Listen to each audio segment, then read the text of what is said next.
High everyone, doctor Jay Mehta from Mumbai. आपण आजच्या व्हिडिओमध्ये IVF मध्ये एम्ब्रियो ट्रान्सफर झाल्यानंतर तुम्हाला काय काळजी घ्यायची असते ते डिस्कस करणार. एक गोष्ट लक्षात ठेवा, IVF मध्ये गर्भपिशवीचा आतमध्ये म्हणजे एंडोमेट्रियम जे आतमधली लाइनिंग असते तिकडे आपण एक स्पेशल कॅथेटर यूज करून, ज्याला एम्ब्रियो ट्रान्सफर कॅथेटर सांगतात, त्याच्या सोबत एम्ब्रियो ट्रान्सफर करतात. ओके, असं केलेलं जातं एम्ब्रियो ट्रान्सफर. आता IVF हे खूप इमोशनल प्रोसिजर आहे लोकांसाठी. म्हणजे लोकांचे मिनिमम कॉस्ट हे ट्रीटमेंट करण्यासाठी असते 1.5 to 2 लाख रुपीज.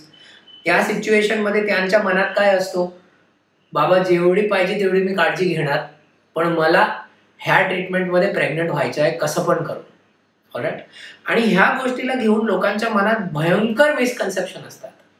ओके, हे खाऊ शकत नाही, ते खाऊ शकत नाही, ऑफिस जाऊ शकत नाही, तिखट जेवण खाऊ शकत नाही, टू मेनी थिंग्स. ह्या व्हिडिओमध्ये मी तुम्हाला फक्त तेवढं सांगणार जे सगळं फॅक्ट आहे. ऑलराईट. ते फॉलो करणं की नाही करणं ते तुमची रिस्पॉन्सिबिलिटी आहे. खूप पेशंट मला सांगतात, सर तुम्ही सांगितलं पण माझ्या हस्बंडने मला ते अलाउड केलं नाही. तुमचे हस्बंड पण डॉक्टर आहे, नो प्रॉब्लेम, कंटिन्यू. मी एक गोष्ट लक्षात प्लीज ठेवा, IVF मध्ये तुम्ही किती पण काळजी घ्या, 35 ते 40% पेक्षा जास्त सक्सेस रेट तुम्हाला भेटू शकणार नाही. हे ऍक्च्युअल आहे. तुमच्या ते मार्केटिंगच्या सक्सेस रेट बद्दल मला काही बोलायचं नाही, कळलं ना. 80%, 90% ते काही पण लोक सांगतात. ही गोष्ट ऍक्च्युअल सक्सेस रेट आहे. ऑलराईट. ती गोष्ट प्लीज लक्षात ठेवा. ओके. आता एम्ब्रियो ट्रान्सफर झाल्याच्या नंतर सर्वात इम्पॉर्टंट गोष्ट, there is no need to do bed rest. Bed rest करण्याची काहीच गरज नाही. ऑलराईट. कारण की जर तुम्हाला असं वाटत असेल की मी बेड रेस्ट घेतल्यावर एम्ब्रियो तिकडेच राहणार, इम्प्लांटेशन वाढून जाणार, म्हणजे गर्भरोपण वाढून जाणार, तर तसं काहीच होत नाही. IVF मध्ये एम्ब्रियो ट्रान्सफर झाल्याच्या नंतर 15 मिनिटात लोक घरी जातात. ओके. तुम्हाला पाहिजे तसं तुम्ही घरी जाऊ शकता, चालत चालत, सायकल, रिक्षा, टॅक्सी, गाडी, हेलिकॉप्टर, एरोप्लेन, तुमच्याकडे जे असेल त्याच्यावर तुम्ही जाऊ शकता. कळलं. लोकांना काय असतो, माझा हाऊस फर्स्ट फ्लोअरवर आहे तर मी फर्स्ट फ्लोअर सगळं स्टेअरकेस चढून गेल्यावर एम्ब्रियोला काय होणार का? काहीच होत नाही. लोकांना विचारा, नॉर्मली तुमच्या बिल्डिंग मध्ये लोक कसे प्रेग्नंट होतात? ज्या लोकांना प्रेग्नंट व्हायच्या वेळेस सगळी लोक ग्राउंड फ्लोअरवर राहतात का? असं असतो कधी? प्लीज, हे मिसकन्सेप्शन आहे, असं विचार करू नका.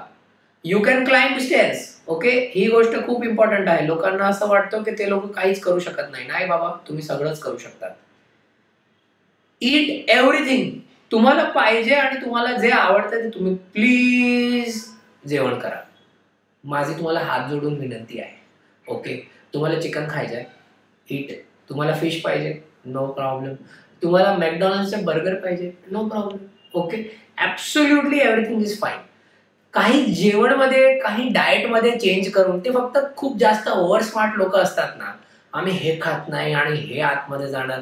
ऍक्च्युली ते तुम्हाला एवढं जर डाएटवर असेल ना तर फुल लाईफ तुम्ही फक्त डाएट करत राहा. ओके. एकदम टॉनिक फूड. बट दॅट तुमच्या IVFच्या सक्सेस रेट इन्क्रीज होत नाही. प्लीज ही गोष्ट लक्षात ठेवा. Okay. Number 4, you can go to work. कामावरनं सुट्टी घेऊन घरी बसून फक्त नेटफ्लिक्स बघणं किंवा व्हॉट्सॲप बघणं हे एकदम स्टुपिड गोष्ट आहे. Please go to work. तुम्ही कामाला जाणार ना तर तुमचं माइंड फ्रेश होऊन जाणार. माइंड फ्रेश असणार तर तुमच्या बॉडीमध्ये स्ट्रेस कमी असणार. स्ट्रेस कमी असल्यावर तुमच्या आणि तुमची हस्बंड, तुमच्या आणि तुमच्या नातेवाईकांसोबत काही भांडण होणार नाही. अंडरस्टँडिंग. त्या सिच्युएशनमध्ये तुम्ही हॅपी असणार आणि त्या सिच्युएशनमध्ये तसं पण तुमचे इम्प्लांटेशन वाढते. So don't keep that in mind की अरे बाबा मला फक्त घरी बसून बेड रेस्ट 15 दिवस करायचं आहे. असं कुठेच लिहिलेलं नाही. ऑलराईट. तुम्हाला जर असं कोणी सांगत असेल की माझ्या फ्रेंडनी हे केलेलं होतं आणि माझ्या फ्रेंडनी 25 दिवस फक्त बेड रेस्ट घेतलं आणि म्हणून ते प्रेग्नंट राहिले, दॅट इज ऍब्सोल्युटली रॉंग. तुमच्या फ्रेंड वेडा होता त्याचा अर्थ हा नाही की पण तुम्ही पण तसंच स्टुपिडिटी करणार. कळलं का? इनफॅक्ट जर तुम्ही लक्षात ठेवणार आणि बघणार ना तर असं कुठलंच IVFच्या डॉक्टर नाही जे असं काहीच रेकमेंड करतात. ही सगळी गोष्ट पेशंट लोक स्वतः करतात. ओके, आम्ही माझे खूप कलिग्स आहेत फर्टिलिटीच्या फ्रॅटर्निटीमध्ये, ते कोणीच असं रेकमेंड करत नाही कोणाला पण. ओके, सो प्लीज ही गोष्ट लक्षात ठेवा. You can do everything. पण लोक असं का सांगतात की सर मी 2 इंजेक्शन घ्यायला विसरलो, मी गोळ्या टाइमवर नाही घेतल्या, एका दिवसात 1-2 तास जर असं झालं तर देर इज नो प्रॉब्लेम. पण if you are grossly wrong with medications then may be you are wrong. All right, फक्त गोळ्या लिमिटेड टाइमवर आहे, गोळ्या खूप कमी असतात. आता मॉडर्न IVF मध्ये लोक जास्त गोळ्या देत नाही. ऑल राईट, कमी गोळ्या असतात. प्लीज ते गोळ्या फक्त टाइमवर घ्या. ओके, एक गोष्ट लक्षात ठेवा. ओके, प्रत्येक doctor is going to try their level best to ensure की तुम्ही प्रेग्नंट होऊन जाणार. पण IVFचा सक्सेस रेट ऍक्च्युअल मध्ये ह्या गोष्टीवर अजिबात डिपेंडंट नसतो. It is actually dependent on age of the patient.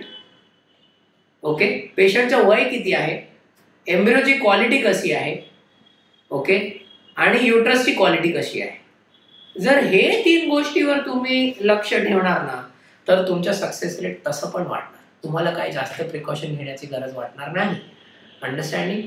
Please, हे बेसिक कॉन्सेप्ट आहे आणि लोकांना ह्या गोष्टीला घेऊन खूप अँझायटी असते. म्हणून हे व्हिडिओ बनवून मी सगळं क्लॅरिटी तुम्हाला दिलेली आहे. ह्या गोष्टीबद्दल माझा एक खूप फेमस व्हिडिओ हिंदीमध्ये पण आहे, पण हा व्हिडिओ फक्त मराठीत आहे. All right, any further questions तुम्ही कमेंट्समध्ये लिहू शकता. मी किंवा माझे टीम मेंबर्स तुम्हाला रिप्लाय करणार. Thank you so much. Friends, we are available for consulting in Bombay, Indore, Ahmedabad and Bangalore. Bombay is our primary location. All appointment numbers are mentioned in the description.